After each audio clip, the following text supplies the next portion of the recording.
Now I'm going to talk about some restrictive procedures. Dr. Bondo spoke about the gastric bypass, which is both restrictive and malabsorptive. I'm going to concentrate on the ones that are just restrictive and no malabsorption. And there are a couple of procedures. The first procedures I'm going to talk about is the lap band. How many of you have heard of the lap band procedure?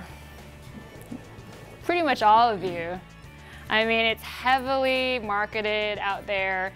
The lap band is thought of as the new procedure. It's, minimally invasive, quick, you're in and out. You don't have to worry about much. You don't typically have any problems. And that's what it's kind of presented to in commercials. Well, there are a lot of potential problems and it doesn't always work. Basically, this is a picture of what it looks like.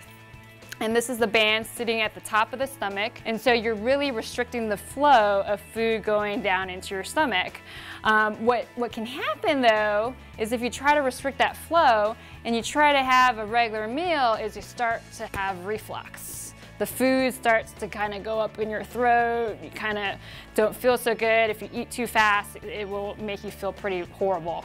So, but the goal is to restrict your intake. But what happens if you have multiple meals throughout the day, or if you drink milkshakes, those kind of things, that will allow flow to go down, but it will increase your calories anyway, so it won't really restrict much.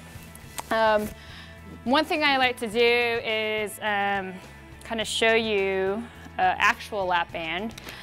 This is from a lap band course that I went to in fellowship, and they give all the surgeons these little lap band kind of things to kind of look at.